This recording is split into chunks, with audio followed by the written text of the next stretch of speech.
Glória a Deus. Queridos, aceitem a paz do Senhor. Glória a Deus. Meus irmãos, estamos felizes de poder retornar a essa casa de oração. Já feita com o Senhor nos dá essa oportunidade de mais uma vez estarmos aqui. Queridos, Deus trabalha de uma forma que a gente não entende. Comentei com a pastora Carla e alguns irmãos que têm o nosso contato, pude ver que por essa semana eu estava bem debilitado de saúde. Ontem eu precisei ir ao médico, cheguei do hospital, passei mais mal do que quando fui. Era 5 horas da manhã, eu ainda estava passando mal e durante a madrugada eu fiz uma oração e eu falei: Senhor, o que está acontecendo? E hoje eu entendi. Marcos 5 diz que antes de Jesus chegar na terra de Gadara, para libertar a vida de um homem, se levantou uma grande tempestade no meio do mar. Mateus capítulo 8, por gentileza. Eu quero ler com a igreja do verso de número 1 ao verso de número 4. Você que pode, se põe sobre os pés, por gentileza. Enquanto você faz a localização do texto que usaremos por base, eu quero externar a Deus a minha gratidão pela vida desse casal. Irmãos, não é demagogia, vocês sabem muito bem, a gente temos um carinho muito grande pelo bispo Adevaldo e pela pastora Carla. O desejo do meu coração é que todo ser humano, eles pudessem ouvir, ver e sentir a atmosfera do que é Deus trabalhando por intermédio da vida desse casal. Obrigado, viu? A minha palavra de gratidão pela vida de vocês é Dia dos Pais, mas biblicamente dizendo, no hebraico não existe unitariedade quando o assunto é vida. O hebraico sempre trata com vidas. E louvando a Deus pela vida do pastor Adevaldo, pelo bispo, se estende também a vida da pastora Carla. Deus abençoe vocês. Continue fazendo prosperar o trabalho de vossas mãos, que vocês possam cuidar dessas almas e mais 1000, mais 1000, mais 1000. Por isso que eu gosto de vir aqui, entende? Glória. Mateus capítulo de número 8, verso de número 1 ao de número 4. Quem encontrou, diga glória a Deus. Está escrito assim: e descendo ele do monte, seguiu uma grande multidão. E eis que veio um leproso, e prostrando-se aos seus pés o adorou, dizendo: Senhor, se tu quiseres, podes tornar-me limpo. E Jesus, estendendo a mão, o tocou e dizendo: eu quero, seja limpo. E logo ele ficou purificado de sua lepra. E disse-lhe então Jesus: olha, não diga nada a alguém, mas vai, mostra-te ao sacerdote e apresenta a oferta que Moisés determinou para lhe servir de testemunho. Amém? Se assente glorificando o nome santo do Senhor.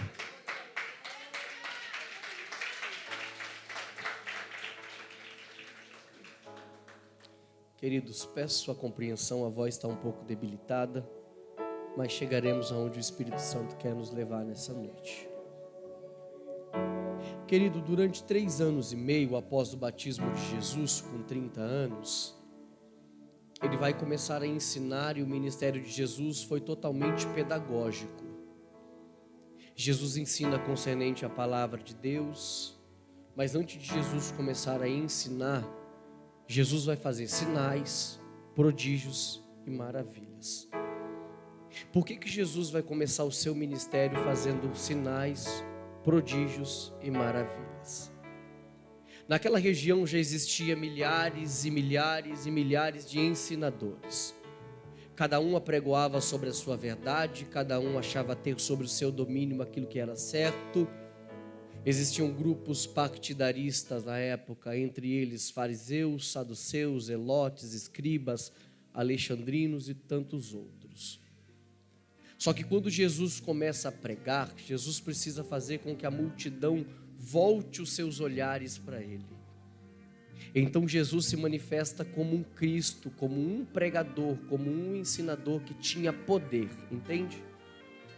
Então Jesus, quando ia pregar, ele não só pregava, mas ele também curava quem vinha enfermo de qualquer e toda enfermidade.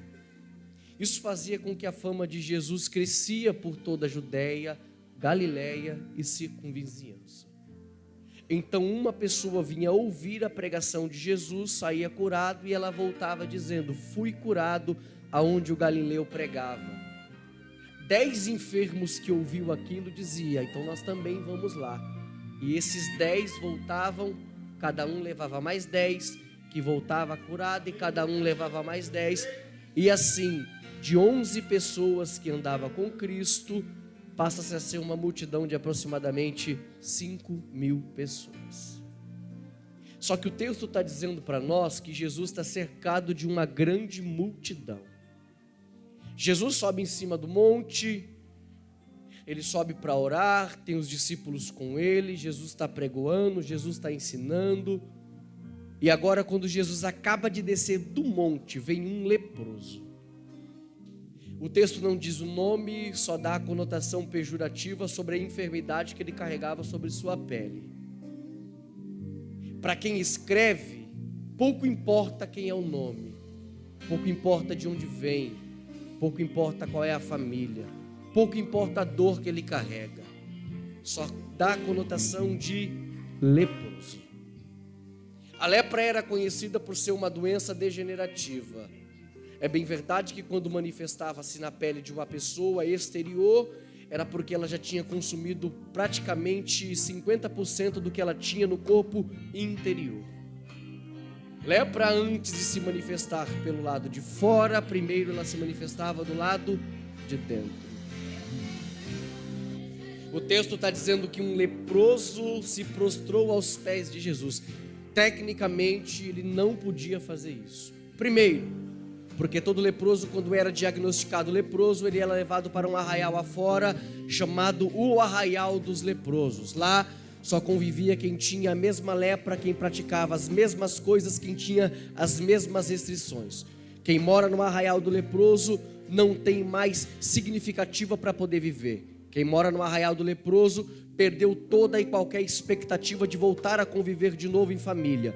Quem mora no Arraial do Leproso, se não tem filho, perdeu toda a oportunidade de ter filho. Quem mora no Arraial dos Leprosos, se um dia não teve família, não terá mais família, porque a lepra consumiu a sua carne e ele então não pode conviver mais com outras pessoas, porque a sua doença passa a ser transmissível. Então, quando esse homem saía do Arraial dos Leprosos, por qualquer motivo que seja, ele tinha que sair andando no meio da rua, vestido de saco de cinzas, com um sino na mão, batendo ele a todo instante e gritando: leproso passando, leproso passando.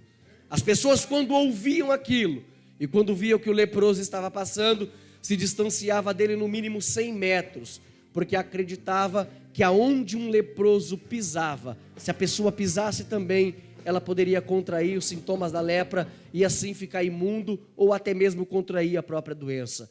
O leproso não tinha significativa de viver, leproso não tinha oportunidade de vida, leproso não tinha valor da sua própria vida. Uma vez diagnosticado leproso, perdia-se toda e qualquer esperança, primeiro, de adorar no templo, a significativa maior que tinha para um judeu. Segundo, perdia-se a sua oportunidade de conviver em família.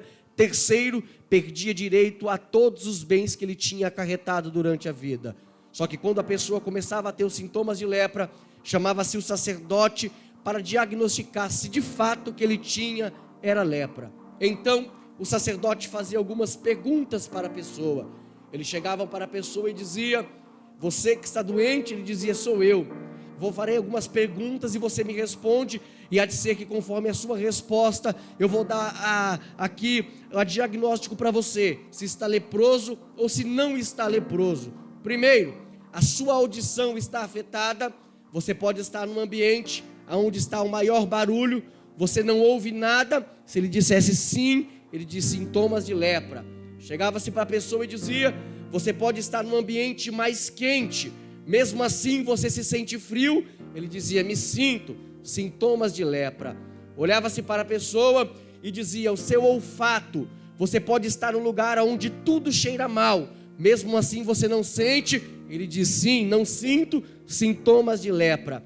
Olhava-se para ele e dizia: o seu paladar está inodoro, tudo que você come, tudo que você bebe, você não consegue diagnosticar o que é bom do que é ruim. Ele diz: não consigo. Sacerdote olhava para ele e dizia: você pode ingerir veneno, certamente achando que aquilo está fazendo bom para você. Ele diz: posso, porque não consigo sentir diferença naquilo que eu coloco na minha boca, meu paladar está inodoro. Ele dizia: sintomas de lepra. Olhava para ele e dizia: você está sentindo falseio nas pernas, as suas cartilagens estão sofrendo degeneração, por mais que você tente ficar de pé, você não consegue, é necessário alguém sempre estar pegando você do chão e botando você de pé. Ele diz: sim, exatamente isso. Ele diz: sintomas de lepra, precisa ser curado. O problema é que não importava o ambiente, por mais fervoroso que fosse, por mais quente que estivesse o ambiente, todo mundo sentiu calor, só o leproso está frio. Por mais barulhento que fosse o ambiente, todo mundo já abriu a boca, só o leproso calado. Sintomas de lepra, precisa de cura. Todo mundo consegue ficar de pé, todo mundo consegue movimentar o seu corpo, alguns conseguem levantar as mãos, outros conseguem pular, alguns correm da porta ao altar, do altar à porta, outros abraçam, alguns choram. Leproso perdeu sensibilidade na pele, não consegue sentir mais nada, precisa de cura. Então o sacerdote olhava para o leproso e dizia: aqui no ambiente não tem como, se eu deixar você nesse ambiente, você vai acabar danificando aquele que está são. Então, por precaução, pegava-se o leproso e colocava ele num arraial distante de todas as outras pessoas. O sacerdote então ia embora, deixava o leproso lá e tudo que era dele era vendido. Se ele possuía fazenda, fazenda era vendida. Se ele possuía herdades, as herdades eram vendidas. Se ele convivia em família, não podia mais conviver em família. Se ele tinha filhos, não podia ver os filhos. Se tinha esposa, perdia a esposa. A verdade é que o leproso, quando era contaminado da lepra, ele perdia direito a tudo. A pergunta que eu fiz no meu coração quando eu li esse texto é: como que alguém que um dia teve acesso a tudo consegue viver sem ter mais nada? E quando eu digo nada, eu não estou dizendo de bens materiais, porque bens materiais a gente perde e luta para conquistar de novo. Como que fica a cabeça de alguém? A Bíblia não diz se esse homem era pai, mas se não fosse, alguém saber que aquilo que estava na pele dele, a lepra que ele carregava, o impediria dele ser um homem que convivesse em família. Se já tinha família, não poderia conviver mais, e se não tinha, não podia orquestrar e organizar uma família. Como que alguém que um dia já entrou dentro do templo, levantou as mãos e adorou, ia conseguir viver longe da presença daquele que é digno, aquele que é vivo, aquele que reina para todo sempre? O texto diz que o leproso tinha que ser levado para o arraial. Só que o problema é que no arraial dos leprosos ninguém tem cura. Porque quanto mais o ambiente de lepra é proliferado, mais ele se manifesta e mais ele cresce. Se deixa o leproso com quem é curado, ele contamina. Se põe com quem é leproso, ele piora. O que fazer? Como cura alguém que precisa de uma cura e eu não posso tratá-lo junto com outras pessoas que estão sãs, senão a enfermidade dele pode acabar acarretando naquele que está são aquilo que ele carrega? Como que eu curo? Como que eu trato? O segredo é tratar em unitariedade aquilo que eu não posso tratar em grupo. Se o problema de certa pessoa eu não posso tratá-lo em grupo, então eu trato ele em unitariedade. Você está lembrado dos 10 leprosos? O texto diz que 10 se apresentou a Jesus, ele curou os 10, só volta um. Porque aquele que tem gratidão no coração antes de ser curado da sua lepra, ele tem a cura da alma. Porque eu não adoro a Cristo pelo que Ele me dá, e sim pelo que Ele é. 10 recebeu, 1 entendeu o propósito, que maior do que aquilo que Ele faz para mim é aquilo que Ele é. Ele volta e diz: Jesus, estou aqui. Ele diz: cadê os 10? Não foram 10 curados? Ele falou: onde está os outros 9? Eu não sei te dizer, eu sei que eu estou aqui. Deixa eu dizer um negócio para você, eu não sei quem não veio. Jesus não trata com quem não está presente. Mas se você veio, Deus tem uma palavra para o seu coração. Glória. Aleluia. O texto vai dizer que esse homem, ele sai do arraial do leproso. Só que ele não vem bater no sino. Primeiro, se ele vem bater no sino, a multidão abre, Jesus não vai ter com ele. A multidão o oprimia e não iria deixar ele chegar até Jesus. Ele sai do arraial dos leprosos, deixa o seu sino e ele vai para ter com Jesus. Duas coisas: ou ele morre ou ele é curado. O camarada está indo para o tudo ou nada. Eu costumo dizer que era o dia da decisão. E quando você sai da sua casa para o dia da decisão, ou você vem para ter o encontro com Jesus, ou você vem para ter o encontro com Jesus. Se alguém para ele no meio do caminho, arranca-se do rosto o pano que cobria e dá o diagnóstico leproso, era apedrejado na hora, é morte. O camarada está saindo do arraial do leproso para ir ter com Jesus, sabe que se no meio do percurso alguém parar ele, não está com o cílio na mão, não está gritando que é leproso, certamente ele encontraria a morte. Só que para mim, na minha concepção, o homem olha para a sua situação e ele diz: é melhor morrer do que continuar vivendo leproso da maneira que eu estou. Deixa eu falar um negócio para você. A gente precisa entender que existem certos momentos da nossa vida que a gente tem que ir para o tudo ou nada. Ou a gente vem para a cura, ou a gente vem para a cura. Porque a gente continuar vivendo do mesmo jeito que a gente vivia não vai nos levar para lugar nenhum. Eu não sei se você que entrou aqui, se todos servem a Cristo, mas se você não serve, guarde bem essa palavra no seu coração para que você entenda. Todos nós chegamos um dia no vale da decisão que a gente tivemos que optar. Ou a gente continuava com os mesmos costumes, ou nós viemos para Cristo por tudo ou nada e deixou Ele transformar a nossa vida. Aqui está cheio de ex. Tem gente que enchia o nariz de cocaína como eu enchia. Tem gente que enchia a cara de cachaça como alguns enchia. Tinha gente que vivia no adultério, na prostituição como alguns vivia. Chegou no dia e ele falou: Jesus, hoje é o vale da decisão. Ou o Senhor me cura ou o Senhor me mata. Mas da maneira que está, não pode permanecer. E eu tenho uma resposta de Deus para você. Quando a gente veio para o vale da decisão, não permanecemos da mesma maneira. Jesus teve um encontro conosco, curou, limpou, restaurou, e o nome dele foi glorificado.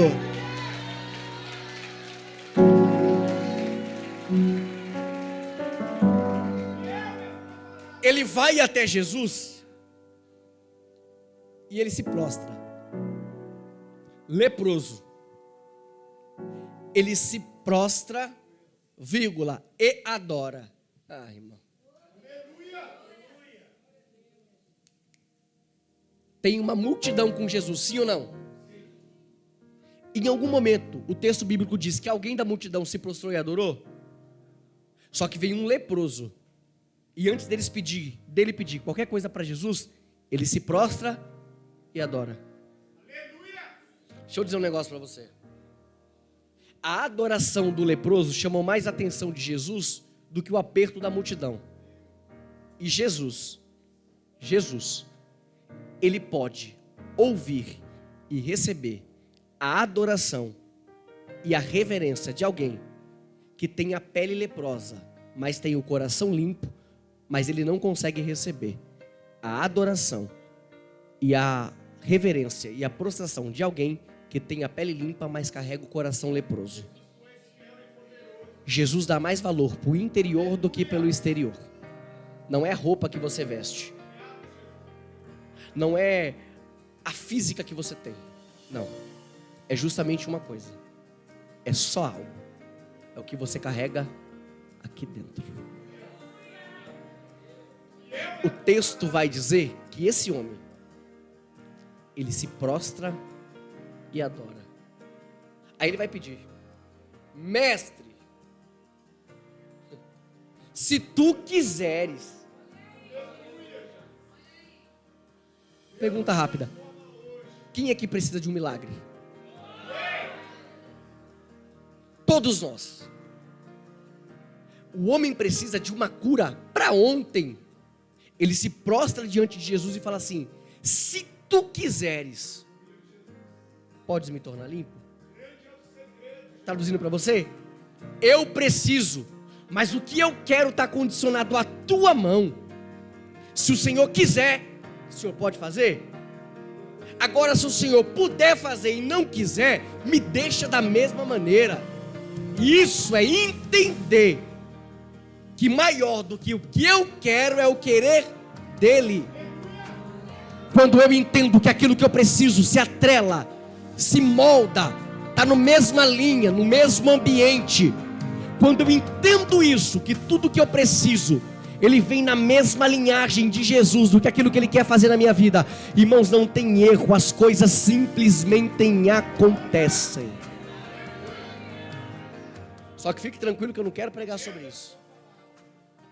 O homem vem, Jesus cura. O texto diz que Jesus vai responder para ele assim: eu quero.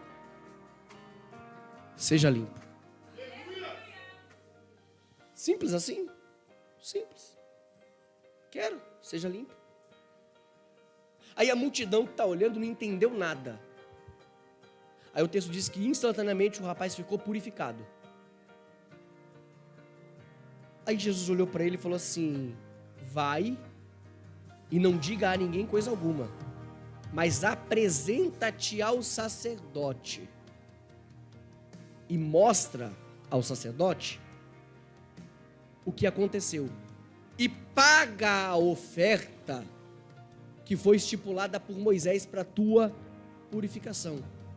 Por que que Jesus está mandando com que o homem fosse se apresentar ao sacerdote e fosse pagar a oferta que era tida pela purificação? Redobre sua atenção e ouça o que eu vou pregar para você agora. Levíticos capítulo de número 14 fala sobre o ritual da purificação de um leproso. E diz exatamente isso: e acontecerá que o homem, quando for leproso e ele for curado da lepra, ele tomará no 7º dia pau de cedro, carmesim, isopo, uma bacia de barro, 2 aves brancas, e levará ao sacerdote. O sacerdote degolará uma das aves e colocará o seu sangue na bacia de barro. E juntamente com a bacia de barro colocará as águas correntes, águas vivas. Então pegará o pau de cedro, o isopo, o carmesim e misturará com o sangue da ave. Então ele mergulhará a ave que ficou viva neste sangue e a soltará sobre a face do vale. E acontecerá que quando soltar-se essa ave, aquele que foi diagnosticado como leproso será diagnosticado limpo. E acontecerá que após isso, o sacerdote pegará o seu polegar direito, molhará no sangue que restou, espargirá 7 vezes sobre a ponta da orelha direita, 7 vezes sobre o polegar direito e 7 vezes pelo polegar do pé direito do homem. E pegará todo o azeite que foi usado para fazer a purificação e derramará sobre a sua cabeça. Este era o ritual. Só que o problema é que após a cura, sempre será mais perseguição do que o processo que você passou para obtê-la. Quer ver? O homem acabou de ser curado, então ele tem que passar por um ritual de 7 dias de observação. Então o sacerdote pegava, ele se apresentava ao sacerdote, o sacerdote dizia para ele: está curado? Ele disse: estou curado. Então você não vai voltar mais para o arraial dos leprosos, também você não vai voltar para sua casa, você não vai ter o mesmo convívio. Eu vou pegar você e vou levar você para um lugar distante. Então colocava-se esse homem em uma casa distante, entre o arraial do leproso e entre o convívio da cidade grande. O sacerdote tirava-se ele para fora, e durante 7 dias a pergunta era a mesma. Ele parava diante da porta da casa, não tocava ele e nem tampouco se aproximava. Olhava para o homem e dizia: está limpo? Ele disse: estou limpo. 3 vezes durante o dia, 6 da manhã, meio-dia e 6 da tarde. Olhava-se para ele e dizia: você vai se despir de todas as suas vestes. Ele tirava as suas vestes, ficando totalmente nu, somente cobrindo a sua genitália. Então ele virava 360 graus, mostrando todo o seu corpo. E o sacerdote minuciosamente o examinava e dizia: aparentemente está curado. Vinha durante a manhã e dizia: está quase. Voltava-se durante a tarde e dizia: parece. Chegava-se no período da hora crepuscular, às 6 da tarde, dizia: vamos ver até quando dura essa cura. Só que isso passava no primeiro, no segundo, no terceiro, no quarto, no quinto dia. O problema é que se uma mancha acontecesse ou aparecesse na pele do leproso, ele era reprovado e era diagnosticado leproso de novo. O problema é quantas vezes e o quanto difícil é você ter que mostrar para as pessoas que você não é mais quem você era antes, e a lepra que tomava conta de você não é mais aquilo que rege a tua vida, porque após o encontro com Jesus, a palavra seja limpo é o que predominou na tua história. O que tem de gente que tem uma conotação pejorativa pela queda que você teve. O que tem de gente que tem uma conotação pejorativa pelo erro que você cometeu, por aquilo que passou na tua vida, talvez pela história da família, ou até mesmo por um trauma que você carrega desde a infância. Alguém olha para você e diz: talvez, parece que está curado. Passa 1, 2, 3, 4 anos. Deixa eu dizer um negócio para você: se você passar a vida inteira tentando mostrar para as pessoas que você não é mais quem você era, você nunca vai ser o que Jesus quer que você seja. Erga a tua cabeça, caminhe com Ele, seja o que Ele determinou que você fosse. O passado ficou para trás, o negócio é daqui para frente.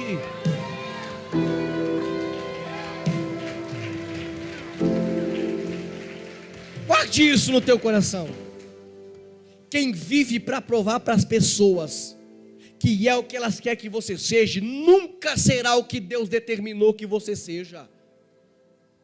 Tem um ditado aí no mundo que diz que a voz do povo é a voz de Deus. Conversa.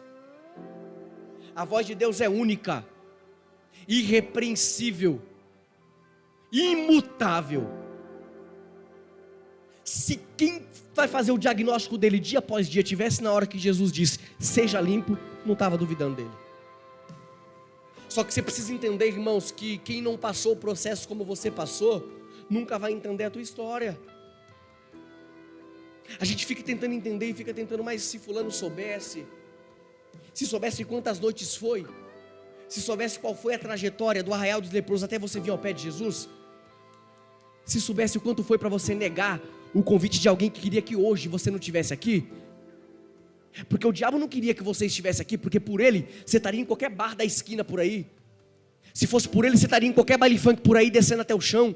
Se fosse por ele, você estaria em qualquer lugar por aí, com a cara cheia de cachaça e com seu subconsciente totalmente aflorado pelas drogas que tem te consumido. Porque o diabo não quer que você encontre Jesus no meio do caminho, porque para ele é mais conveniente que você permaneça no arraial dos leprosos. Só que o homem, quando é curado e quando chegava no 7º dia, o sacerdote dizia: mas ainda tem que passar pela prova. Sabe o que acontecia? Pegava-se o homem, o sacerdote pegava tudo aquilo que ele tem, tudo que ele trouxe, e é bem verdade que o homem não podia trazer, quem tinha que trazer era a família, isopo, carmesim, pau de cedro, um vaso de barro, 2 pombas brancas. A pomba era entregada para o sacerdote. O sacerdote não podia tirar uma pena sequer dela. Elevava-se as 2 ao céu e o sacerdote orava ao Senhor. E acontecia que a pomba que batia a asa era imolada. Então o sacerdote fazia um corte na extremidade da garganta, pegava todo o sangue da pomba e colocava dentro de um vaso de barro. O sacerdote pegava o carmesim, pegava o isopo e jogava dentro da bacia de barro. Interessante é que o isopo, ele é uma planta que ele vem da família das trepadeiras, ele cresce grudando nas paredes. Só que ele também vem da família da hortelã, então ele tem a sua composição química, ele tem um certo frescor. Só que o carmesim, ele só era criado por um inseto chamado kermes. E esse inseto só crescia quando ele grudava no pau de cedro. Então o inseto grudava na madeira do pau de cedro, e ele grudava tão firmemente que quando alguém fosse tirar esse inseto, ele não soltava da madeira. Então ele morria grudado na madeira, e quando ele morria, ele deixava uma coloração vermelha. Essa coloração é conhecida como carmesim. Isso me faz lembrar de algo, porque o leproso, para ser diagnosticado limpo, ele precisava que o inseto Kermes morresse grudado no madeiro, para que ele extraísse o carmesim. Não foi diferente de mim e de você. Para sermos diagnosticados limpo, nós precisamos que um dia Jesus Cristo, o Nazareno, morresse grudado num madeiro, e alguém olhava e dizia: se o Kermes soltar, ele não morre, mas também não solta o carmesim. Não foi assim com Jesus? Alguém olhava para ele e dizia assim, ó: desce do madeiro e livra a ti mesmo. Só que ele olhou e disse assim: se eu descer do madeiro, continuo com vida, mas o meu sangue carmesim não vai ser derramado no madeiro. E não vai ter naquele domingo de Dia dos Pais na Ebenezer o meu filho pregando e dizendo que o meu sangue é capaz de purificá-los de todo o pecado. Eu tenho uma palavra de Deus para você. A glória, aquele que olha para você e não sabe da tua história, não conhece o que Jesus fez por ti, porque há 2500 anos atrás, pregado na cruz do Calvário, com uma palavra dizendo: está consumado, foi o que trouxe vida para você. Você não está aqui porque é bom, não estou aqui porque eu sou bom, não estamos aqui porque nós somos bons, é porque o sangue de Jesus vertido na cruz do Calvário nos trouxe vida e vida em abundância. É por amor a Ele que estamos de pé, é por Ele que estamos vivos. E se não fosse o sangue de Jesus, não estaríamos aqui. E é por Ele que podemos adorar e glorificar o nome dEle. O inseto entregava a sua vida. Só que quando ele entregava a sua vida, ele gerava o carmesim. Então pegava o isopo, a planta, amassava-se, e com um pedaço do pau de cedro, ele fazia uma espécie de pilão e começava a amassar, amassar e amassar. Quando o cheiro do isopo subia suave, então ele adicionava o carmesim. O sangue, tendo esses três componentes, a água corrente, o isopo e o carmesim, automaticamente coagulava. E esse sangue coagulado, ele sai do estado líquido para um estado gelatinoso, fazendo com que ele fique pesado. Então o sacerdote, para diagnosticar aquele homem purificado, tinha que pegar a ave que sobrou e ficou limpa e mergulhava naquele sangue. Só que ele mergulhava ela até o fundo da bacia e soltava a ave lá. E ficava uma apreensão, porque de um lado está o arraial do leproso, e está todo mundo na porta, os leprosos olhando para aquele que está passando pelo ritual da purificação, e está olhando para dentro da bacia e torcendo para a ave não sair do fundo dela e não voar. Só que do lado direito da mão do sacerdote tá os familiares do leproso, familiares que esperou a vida inteira por aquele momento. Enquanto de um lado tem alguém gritando: não voa, do outro lado tem alguém que passou a vida inteira orando e dizendo: Deus, não deixa essa ave morrer aí dentro não, faz ela voar, dá força para as asas dela, porque se ela voar de dentro desse vaso de barro, a gente sabe que esse leproso, que o meu parente, vou melhorar e trazer para os nossos dias. Se essa ave voar hoje no Dia dos Pais, eu sei que o meu esposo não volta para a vida que ele tinha antes. Eu sei que se o Senhor descer hoje aqui e decidir curar, eu sei que o meu pai não volta para a vida que ele tinha antes. Eu sei que se o Senhor descer aqui hoje e essa ave decidir voar, eu sei que o meu filho não volta para as drogas como ele estava antes. Então acontecia que enquanto a família orava, intercedia, a ave levantava e ia bater nas asas. Bater nas asas e bater nas asas. E de repente de um lado alguém dizendo: não voa, continua do mesmo jeito. Sabe por quê? Porque é conveniente para o leproso que aquele que está querendo ser curado continue leproso, porque aquele que não é pai de família também não quer que você seja. É conveniente para o mentiroso que você continue sendo mentiroso. É conveniente para o adúltero que você continue sendo adúltero. É conveniente para aquele que não leva uma vida de santidade que você também não leve uma vida de santidade. É conveniente para aquele que vive na mentira, é conveniente para aquele que vive na prostituição que você também viva na prostituição. Sabe por quê? Porque ele pode olhar para você e apontar o dedo e dizer: eu faço, mas você também faz. Quem é você para apontar para mim? Mas nessa noite o Espírito Santo me trouxe aqui para te dizer: a ave vai voar. Querendo o diabo ou não, você não sai daqui da mesma maneira que você entrou.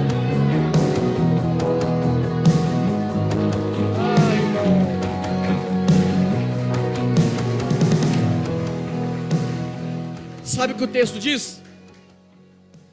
Que a ave começava a bater as asas. Só que o peso era grande. E eu quero acreditar que o que dava força para a ave voar era a intercessão de quem estava do lado direito. Enquanto alguém estendia a mão e dizia: voa. Irmão, não tinha oração dividida, era só uma coisa: voa.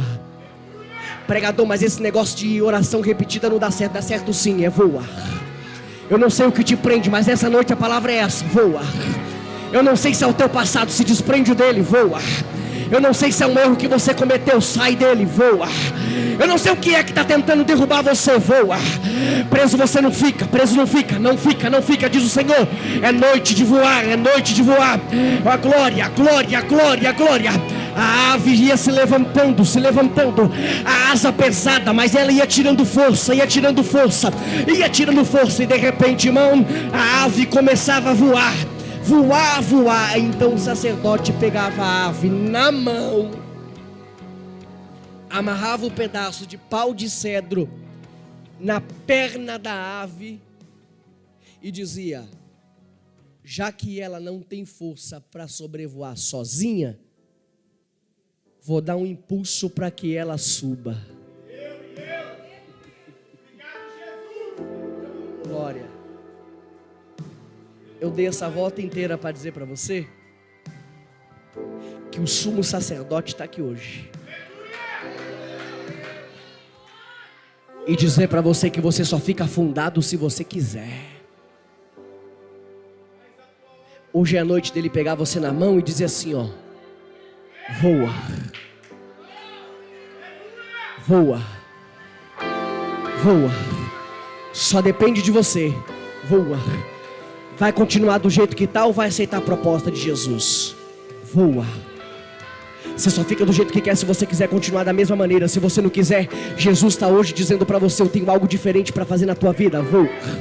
Então o sacerdote pegava ela na mão, bispo, então jogava para o alto. Aquilo fazia com que impulso, ela batia as asas cada vez mais forte, voava sobre a face do campo.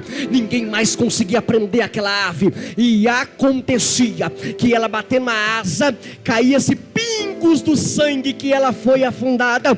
Então os leprosos que torceu conta e dizia: não voa, eram os primeiros a correr para baixo de onde ela voava. E porque eles acreditavam, e misticamente, segundo a lei judaica dizia, que eles podiam correr para debaixo do sangue, para eles receber também uma gota deles, para que eles pudessem ser curados. Eu tenho uma palavra de Deus para te entregar. Aquilo que Jesus tem para fazer na tua vida vai respingar em muita gente.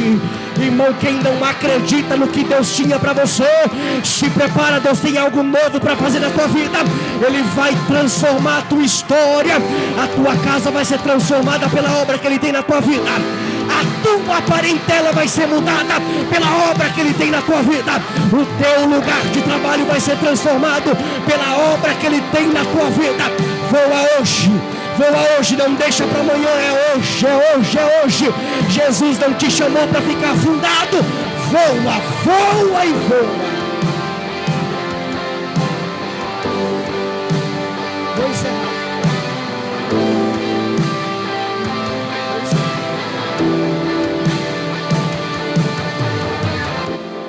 Eu queria ter voz e fôlego para pregar para vocês. Mas deixa eu te dizer uma coisa. Depois, o sacerdote pegava o seu polegar direito, molhava no sangue 7 vezes na orelha direita. E dizia para ele: seja restaurada a tua audição. Volte a ouvir o que você não ouvia. Depois, na mão, 7 vezes. Que seja restaurado o trabalho de suas mãos. Volte ou passe a trabalhar com a habilidade que antes você não tinha. Pegava 7 vezes no polegar dos pés. Tenha estabilidade para ficar de pé que antes você não tinha. E quem olhou e diz assim: não voa, estava olhando o camarada ter a audição restaurada, o trabalho das mãos restituído e tendo toda a sua segurança para voltar a caminhar de novo. Só que o melhor vem agora. Quando o homem dizia: tá bom, já posso voltar para casa, ele dizia: não, a lei manda que se o leproso não morreu da lepra e foi restituído, é porque Deus tem uma obra com ele.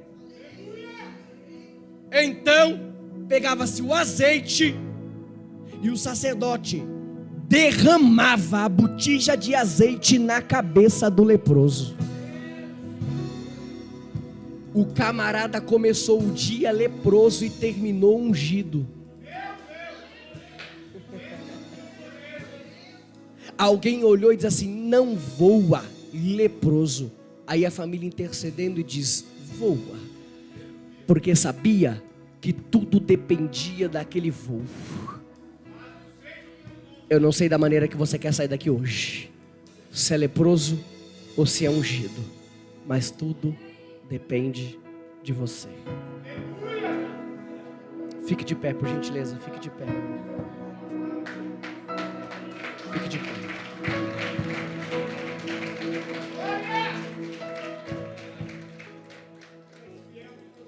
Eu disse que eu seria bem sucinto.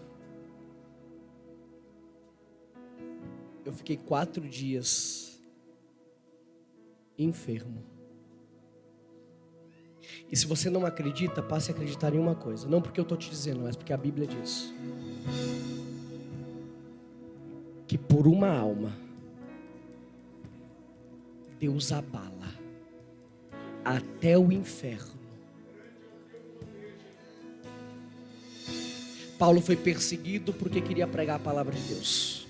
Os discípulos sofreram uma grande tempestade porque havia uma libertação esperando o gadareno do outro lado. Tudo isso foi por você. É porque Jesus ama tanto você que Ele não quer te perder, entende? Eu já disse isso quando eu levantei a mão para aceitar Jesus. Eu falei: Jesus, será que o Senhor tem mesmo uma obra para fazer na minha vida? E eu ficava me perguntando, e em casa eu não tinha nada. Eu não nasci num lar onde era cristão. Para alguns aqui sabem, minha mãe é mãe de santo do centro de Candomblé. Meu pai também fazia parte, totalmente alcoólatra. Minha mãe viciada em jogo. E minha vida era essa, nasci, cresci e me criei lá dentro. E aí um dia alguém falou para mim: Deus tem uma obra para fazer na sua vida. Eu falei: conversa. Eu falei: não gosto de crente não, esses crentes gritam muito, rapaz. Tá doido? Falei: vou lá fazer o quê? Passa na frente daquele povo tudo doido, falando aquele monte de coisa que ninguém entende nada. Ah, se eu soubesse, irmão. Ah, quem já viu negrina no lugar sabe como o negócio é. Quando Jesus convida. E Jesus falou para mim: eu tenho uma obra para fazer na tua vida. E eu falei assim: não, esse negócio não é para mim.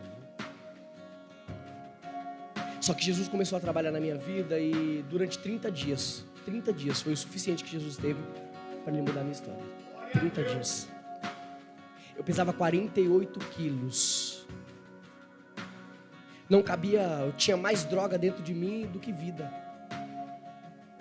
As pessoas olhavam e falavam assim, vai morrer. Nem a família mais acreditava, irmão, nem a família. E aí eu estava na escola, e eu tinha o costume de todas as vezes que eu ia para a escola, na sexta-feira a gente saía da escola e ia praticar assalto. Eu levava um revólver calibre 38 dentro da bolsa, enrolado em uma camiseta. E aí um dia, na sexta-feira, na hora do intervalo, o rapaz ligou o som da escola e falou assim, ó, hoje o intervalo não vai ter, porque vai ter um culto aqui. Aí chegou para os meninos e falou, vocês conhecem o pastor Gilson? Todo mundo conhecia, porque ele tinha sido treinador de futebol da escolinha que tinha na nossa localidade, todo mundo conhecia e respeitava ele. E aí os traficantes sentou tudinho para ouvir o Gilson pregar. E tinha duas moças naquele dia, uma de 12 e outra de 13 anos, que elas cantavam. E eu falei, o que faz essas meninas adorar a Deus desse jeito? E fiquei curioso. Aí veio um rapaz na minha reta, sentou do meu lado e falou assim, bonito, né? E na época tinha uma moça do meu lado, que a mãe dela era dirigente do ciclo de oração. E eu peguei e falei, ele pegou e falou assim, você é valente para carregar um revólver dentro da sua bolsa. Eu olhei para a cara dele e falei, não. Aí eu olhei para a cara dela, ela pegou e falou assim para mim, assim, ouve o que ele está falando. Aí ele falou, eu quero ver se você é valente, porque para carregar um calibre 38 na sua bolsa você é. Eu quero ver se você é valente para carregar uma 66. Eu olhei para a cara dele e falei, como é que é? Ele falou assim, assim diz o Senhor. A primeira vez que eu ouvi isso, irmão, nem crente eu era ainda. Ele olhou para mim e falou assim, Jesus te quer para hoje, não é para amanhã. Eu voltei para casa, fiquei com aquilo na cabeça. Aí quando foi na outra semana, ela falou, é congresso lá na minha igreja, eu vou cantar, vamos. Falei, vou nada. Ela falou, é no domingo. Falei, não vou. E domingo era o dia que mais tinha movimento em um lugar que a gente estava planejando um assalto. E eu cheguei para os rapazes que eram da mesma quadrilha que a gente fazia parte. Falei para eles, e aí, nós vamos lá? Eles falaram, vamos. E quando foi no domingo, 11 horas da manhã, ela me ligou, ela falou assim, ó, Deus falou para mim, para te levar lá hoje. Eu falei, não vou, eu tenho um compromisso. Ela falou, pois eu vou na porta da tua casa e você vai hoje, eu vou com a minha mãe. Aí eu liguei pro rapaz e falei, não dá, né, meu? Tá falando que é para mim ir. Eu tava meio namorado com ela na época. Eu falei, se eu não for, complica. Aí ela pegou e falou para mim assim, eu passo lá com a minha mãe para te pegar. Ela foi em casa, passou, pegou e hoje a gente foi pro culto. Quando eu cheguei em casa, o meu telefone tocou. Tinha 12 chamadas não atendidas. O Gilson, que era o menino que era da minha sala, que fazia parte dessa quadrilha justamente comigo, ele ligou para mim e falou, cara, ainda bem que você não foi. Porque se você tivesse ido, nenhum de nós voltaria com vida, porque tinha 3 policiais disfarçados dentro daquela padaria.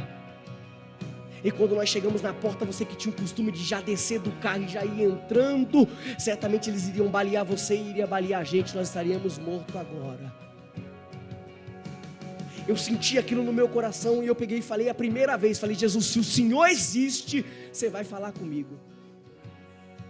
E na mesma semana, os testemunhas de Jeová tinham passado na viela onde eu moro da minha casa e tinham entregado uma Bíblia pequena daquela que só tem o Novo Testamento. E no final daquela Bíblia, ele tem uma sinopse que vem escrito, aonde você encontrar auxílio, quando? Aí eu vi lá, aflito. Quando eu abri, estava escrito, vinde a mim, todos que estáis cansados e oprimidos, e eu vos aliviarei. Irmão, isso foi no domingo, passou uma semana. Quando foi na sexta-feira, fui praticar um assalto, cheguei em casa totalmente transformado. Eu olhei para mim no espelho, não me reconhecia, entrei debaixo do chuveiro com roupa e tudo. Molhei documento, molhei celular, falei, não quero mais nada disso para mim. Quando foi no domingo, cheguei no culto e todos os cultos que eu tinha ido, alguém vinha e falava para mim, quer aceitar Jesus? Eu dizia não. Nesse dia não veio ninguém, eu estava na última fileira. E eu falei, tomara que venha alguém hoje, porque hoje eu quero. E não foi ninguém. E aí o pastor pegou e ele pregava, e a mensagem que ele pregou foi porque para mim o viver é Cristo e o morrer é lucro. E quando o pastor Márcio fez o apelo, ele falou assim, eu estou pregando isso aqui para alguém.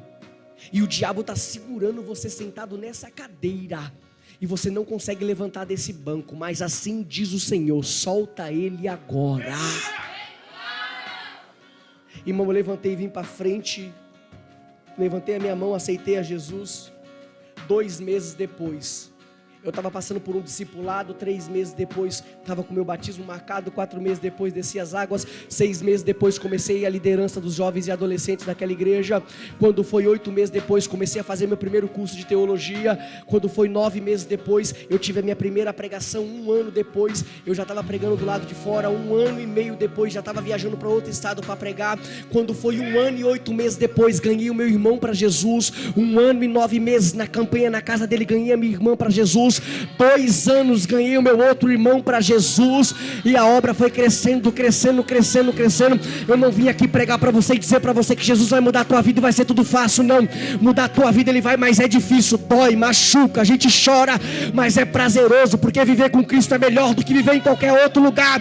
Eu vim aqui dizer para você que se você abrir a porta do teu coração hoje, Jesus pode mudar a tua história e mudar a tua vida.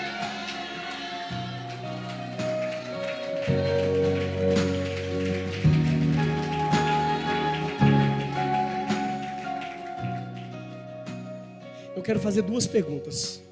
A primeira, tem alguém aqui em nosso meio que se encontra afastado? Eu quero só te conhecer, faz um sinal com a sua mão. Tem alguém que se encontra afastado? Se tiver, tem um irmão aqui, tem mais alguém que se encontra afastado? Se tiver, só faz um sinal com a sua mão, só quero te conhecer. Se não for te constranger, só levante a sua mão. Tem alguém? Tem mais um irmão ali no fundo? Tem mais alguém que se encontra afastado dos caminhos do Senhor? Tem alguém que ainda não aceitou Jesus como único e suficiente Salvador? Você veio hoje, mas você diz, olha, eu nunca aceitei a Jesus, não sei como que é isso. Tem alguém? Se tiver, só levante sua mão, só quero só te conhecer. Tem alguém nessa condição aqui? Não tem? Só tem só os 2 irmãos? Deixa eu dizer um negócio para vocês, irmãos. Quando nós apresentamos a você e dizemos para vocês assim, quer aceitar Jesus? Eu não estou dizendo para você que você vai deixar de fazer as coisas que você faz da noite para o dia, não. Estou dizendo para você que você vai abrir a porta do seu coração para Jesus entrar. E a partir do momento que Ele entra na sua vida, Jesus transforma você de dentro para fora. Não é que você deixa de fazer, é que você começa a sentir nojo daquilo que você fazia, porque é o Espírito Santo de Deus trabalhando na sua vida. Só que o texto bíblico diz que não é nem por força e nem por violência, é pelo Espírito de Deus. O desejo do meu coração, o desejo do coração do bispo, o desejo do coração dos seus familiares é que vocês dêem a oportunidade para que Jesus trabalhe na sua vida hoje. E Ele venha transformar você, porque assim como a lepra, ela consome de dentro para fora, Jesus também é capaz de nos curar de dentro para fora. E eu não estou dizendo só de vício, eu estou dizendo de cura espiritual, estou dizendo de cura sentimental. Existem pessoas que carregam feridas na alma que você nunca contou para ninguém, nem tua esposa sabe. Mas você quando lembra ainda chora, ainda machuca, ainda dói. E Jesus quer curar você disso. Glória. Jesus quer restaurar a tua convivência de novo. Talvez a sua casa esteja quebrada, arrebentada, e você entrou aqui hoje, você nem esperava ouvir isso da minha boca, mas está ouvindo porque Jesus quer curar a tua vida e restaurar a tua história. Você veio no ambiente certo, só depende de você. Eu vou fazer uma pergunta, eu não insisto, porque não é nem por força e nem por violência, mas eu quero perguntar nessa noite, se porventura existe alguém que se encontra afastado e deseja retornar pelos caminhos do Senhor, você levante a sua mão que nós vamos orar por você. Não é por força e nem por violência, mas o Espírito de Deus te convida nessa noite a você retornar para os caminhos dele, e ele te convida a você ter uma mudança de vida. Enquanto você pensa, enquanto você luta contra si mesmo, eu quero orar pela tua vida. Espírito Santo de Deus, e a igreja que está reunida, ora, que esse é o momento de decisão. É nesse momento que bate no coração da pessoa e diz, será que eu vou? Será que eu não vou? E é nesse momento que Deus toca no teu coração e Ele ajuda você a interceder por essa pessoa que está do seu lado. Pai, eu quero orar pela vida desses irmãos que aqui estão. Senhor querido, aquele que não teve coragem de levantar a mão, e aquele que precisa de uma uma cura, Pai. Eu quero pedir neste momento que o Senhor venha quebrar todo o cativeiro, toda obra do maligno, Senhor, toda palavra contrária, tudo aquilo que não vem de encontro a Ti, tudo aquilo que faz oposição à Tua palavra, seja neutralizado neste momento. Ó Deus, restaura os casamentos, os pais de família que aqui estão, cura toda lepra espiritual, sentimental, física, que o Senhor venha nos curar de dentro para fora, que a Tua mão venha nos curar, nos restaurar, nos transformar, pelo poder que há na Tua palavra. Espírito Santo, quebra agora tudo aquilo que tem segurado o Teu filho, Senhor querido, que ele venha ser livre, livre e livre para voar na Tua presença. Espírito de Deus, eu te peço neste momento que toda obra de macumbaria seja neutralizada agora, toda enfermidade seja neutralizada agora. Síndrome do pânico, espírito da depressão, espírito do suicídio, sai em nome de Jesus. Sai agora, solta ele, solta ela. Espírito da morte, bate em retirada. Espírito da prostituição, seja quebrado o espírito da prostituição hoje, no nome de Jesus. É no nome de Jesus que nós te pedimos, Senhor. O Senhor é poderoso para fazer infinitamente mais do que pedimos ou pensamos. É no nome do Senhor que nós te pedimos nessa noite, em nome de Jesus. E você que assim acredita, aplauda bem forte o nome do Senhor.